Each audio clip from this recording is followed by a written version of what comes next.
Good morning, everybody.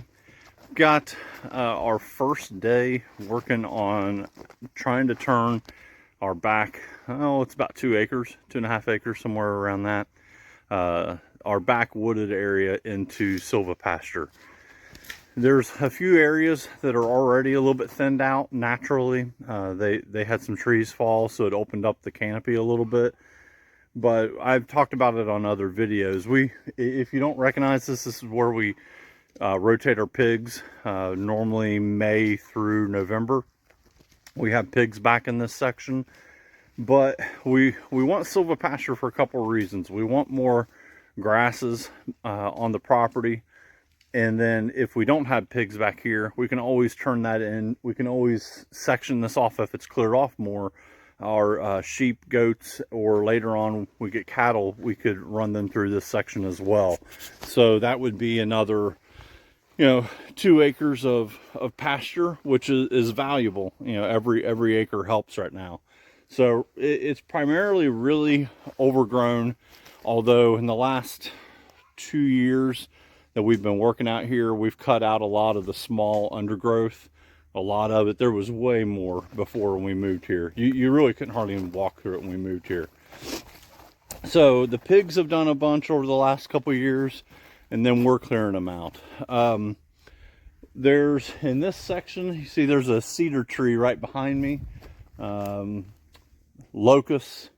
There's a cherry over there. There's a big locust. The thought is that we're going to have about 20 to 30, maybe even up to 40 feet of space between our better trees.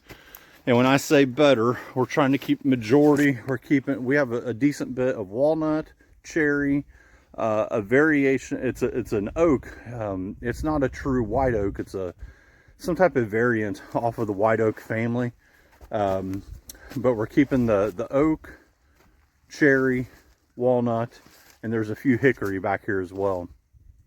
There's also a couple other odds and ends species, but those are the bulk of what's back here. There is a ton of cedar. We are going to cut up the cedar. Anything like this, it's like a 5-inch diameter, something like that. I'm cutting it up for links, for potential. We could use them for fence post if need be, or other types of outdoor construction of some sort. And there's also some black locusts back here. Same mentality. We're going to cut the locusts out and have and kind of cut them the same as we are with the cedar, where we could use that for fence post. Now I primarily use electric fence, so I don't like using wooden posts with the electric fence, but it would still come in handy from time to time to have some just cedar or locust pieces that we could use for fence post if need be.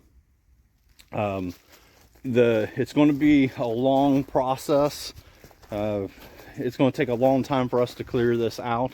I don't know that we'll get all 2 acres cleared this year. Between working full-time, 5 kids, other business stuff that we're doing, and then also trying to manage this along with the weather, we're probably only going to get maybe half of this or so done this year. But I think every little bit helps, and that's just kind of the mentality we're taking, is we'll try and get done what we can. We're not going to stress about it. We also don't have like a skid steer, mini excavator, stuff like that would be super helpful. We just don't have that. So we're cutting this stuff down where it can all be done by hand. But yeah, the bigger trees, better trees like this, we're keeping these, and then they would be spaced.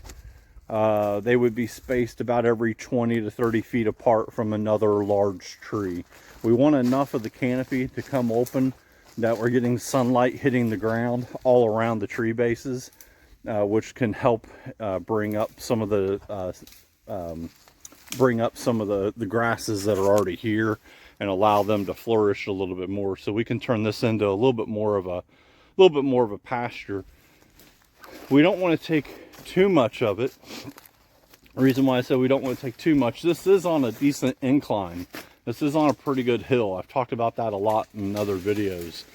So we don't want to create any erosion issues where if we take out too much of the root system, we're going to have erosion. So we're having to be cognizant of that as I cut down our trees.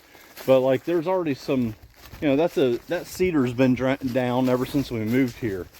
I should have cut that thing up a while ago. I think the only reason I didn't was thinking, well, that section right there, that's also a really good deer bed area.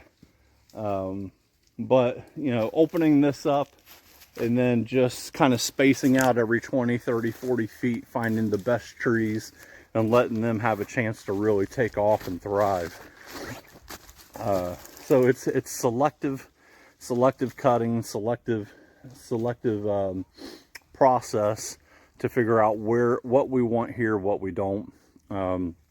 It'll also make it a whole lot easier for us to run our pig fences. We'll have less to have to work around. Those smaller trees and brushes and stuff like that really make it hard to work around all that with the fencing. I have plans to change the way we've been doing the fencing over, say, the last 2 years, but we've got to get some of the stuff cleared out in order to do it. So that's kind of it. I just wanted to show you day one. We've got, I'm spinning it around, mainly clearing what's already been down. Like these cedars were already down. That one back there is already down. We already had several cedars all throughout here already on the ground. So we're primarily just starting. I got one of the boys out here helping me.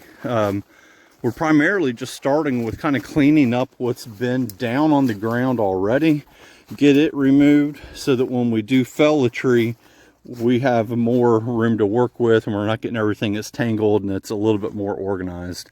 But you can see like all that bramble, all that stuff's got to come out. It's overgrowth, a lot of thorns. You know, we got to cut all these down and eventually get them out. One other thing, so we're trying not to let anything go to waste. We try to upcycle or reuse as much as that we can. So stuff like this, the small branches on the cedar, the thought is that we would keep the larger stuff. If there's anything big enough I can mill, if there's a 12, 14 inch diameter tree that we cut down and I can mill it, I'll mill it up and we'll slab it out. But any of the small stuff, what we're going to do is put it over in a pile off by itself. We'll get a collection of it over time. And then my thought is that we rent one of the bigger, like one of the Vermeer wood chippers, one of the big ones, and we bring it in one day and ship everything that we got on the ground all in one day. And then that would also be, that would be our carbon, that would be our base that we use for compost, for the greenhouse in the winter, for our garden beds. You know, that's just more carbon. Or if we want, we could spread it out back through here to add more carbon base for the environment anyway. So we're not letting any of that stuff go to waste.